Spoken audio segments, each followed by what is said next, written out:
Comment ça va les frérots de l'auto? Aujourd'hui on se retrouve pour ce qui est la deuxième partie de l'événement de la semaine dernière. On était au XX Pro-Am ou les Corset Clienti au circuit du Dubaï Autodrome.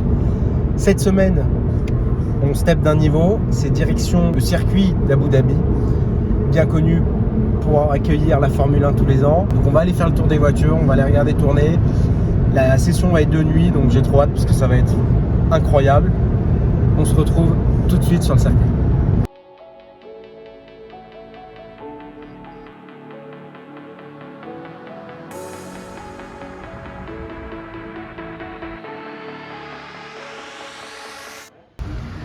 Bon, à peine arrivé, déjà quelques petites surprises. Ma première F12 Competition, F12 812, qu'est-ce que je raconte? Très belle couleur. Je suis moins fan des écritures jaunes sur les pneus, quoique, il y a un petit style. Ouais, le Giallo Tristato est quand même assez insolent. Ah, c'est joli, c'est joli. J'aime beaucoup l'arrière, je suis moins fan de l'avant. Petite SF90 Spider en blanc comme ça, c'est vachement rare, vachement original. Donc là on rentre dans le village, à l'arrière des paddocks. Et en fait, quand vous avez des grands prix de F1, c'est dans les petites maisons à gauche que tous les pilotes restent avec leurs équipes. Ils dorment pas ici, mais en tout cas c'est ici qu'ils traînent. Alors ça, c'est quand même, je suis désolé, autre chose que ce que je viens de vous présenter. Là on parle. Magnifique. Écoutez, je crois que je m'attendais pas du tout à ça. La semaine dernière, on a eu 2 Formule 1. Et là, c'est complètement un autre plateau. La line-up est folle. Je crois qu'on a vraiment le meilleur réuni de ces 20 dernières années de Formule 1.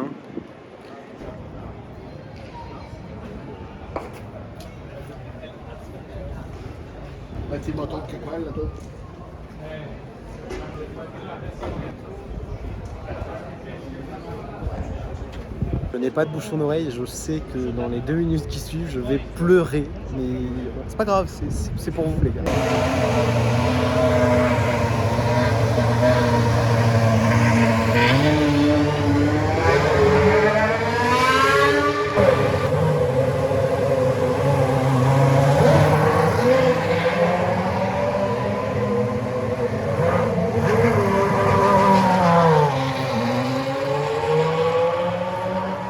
En fait, on réalise pas trop un truc, mais c'est que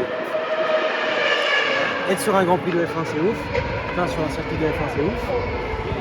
Voir des F1 tourner ici et les approcher, c'est ouf. Mais voir les voitures sur lesquelles ont tourné Schumacher des années 2003, 2004 sur ce circuit, c'est un truc de malade. Ça arrive. Arthur m'a dit que j'étais pas prêt.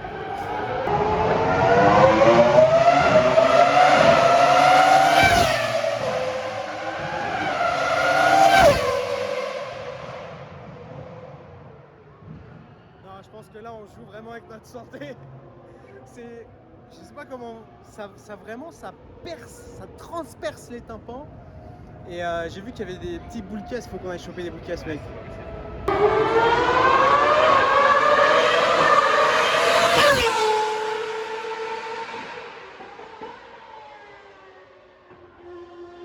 Le plus fou dans tout ça, c'est, je sais pas si vous entendez, on imagine dans quel virage est la voiture et on entend tout.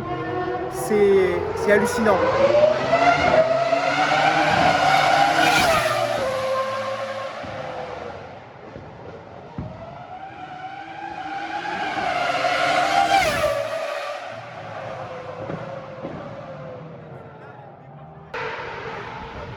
Ça va beaucoup mieux avec ces bouchons d'oreille.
15 ans, quand j'étais gamin et qu'on regardait la F1 sur TF1 le dimanche après-midi. Et c'était ces sons-là qui...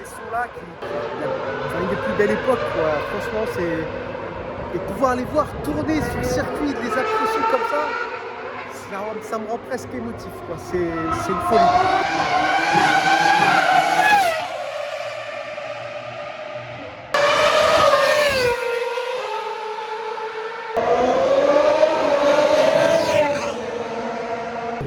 J'ai eu l'occasion de faire mes devoirs, on va faire un petit tour des monoplaces qui sont là pour que je vous donne un petit peu le palmarès, l'année et qu'on regarde en détail après s'être bien fait exploser les tympans.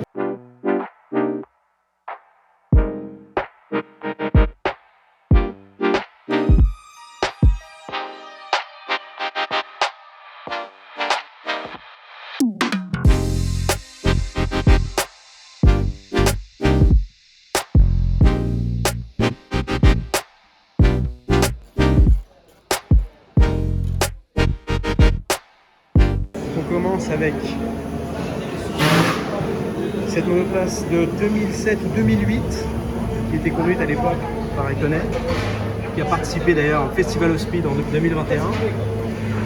Le volant de décoration, ancienne Formule 1 de Schumacher, 1999, avec son système. Déjà on voit que dans les années 90 c'était encore assez archaïque. Regardez à côté les boutons, c'est par rapport à aujourd'hui où tout est sur le volant et tout est à portée de main. On imagine les gars en courbe à 250 en train de régler ces petits magnétos, c'est fou. Là voilà la championne du monde, la beauté qu'on entendait tout à l'heure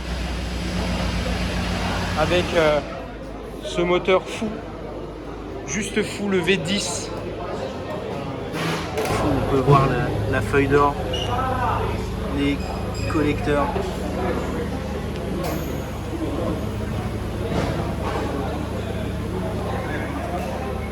Alors pour ceux qui ne savaient pas, c'est cette outil qui en fait vient faire tourner le moteur. En fait c'est un démarreur beaucoup plus moderne qui est déjà bien désossée. Celle-ci c'était Sébastien Vettel. Et ce que je voulais vous montrer, donc là vous avez les radiateurs bien sûr sur les côtés. C'est magnifique. Et regardez les fameux planchers plats. Alors ils ont rajouté de l'aéro au fur et à mesure des années sous les planchers. Et c'est un aéro qui est très important. Je ne sais pas si vous vous rappelez du début de la saison 2022 au Grand Prix du Bahreïn. Les voitures sautillaient sur la ligne droite et avaient tendance à faire beaucoup d'étincelles. Et en fait, ça provient, ce type de phénomène, le petit sautillement, ça provient des planchers. C'est quand il y a un peu trop d'aéro ou pas assez d'aéro, en tout cas quand c'est pas optimisé, eh bien ça peut créer des perturbations assez violentes sur la voiture. Si vous vous rappelez les images, les monoplaces sautillaient littéralement sur la grande ligne droite. Et voilà, c'est quelque chose qu'on ne voit pas en fait, ce dessous de caisse. Ce qui est assez fou, c'est que ça a pris littéralement 3 minutes à retirer tout ça. Cette pièce de carbone est très légère. On voit déjà qu'elle est plus moderne avec cet aileron droit pour l'aéro. Mais on n'avait pas encore le nouveau système d'arceau. C'est fou d'être ici. Franchement, c'est incroyable d'avoir vu ça. J'espère que vous avez bien profité de la vidéo. N'hésitez pas à vous abonner, à mettre un pouce bleu et je serai de retour très prochainement pour de nouvelles aventures ici à Dubaï. Allez, salut les gars.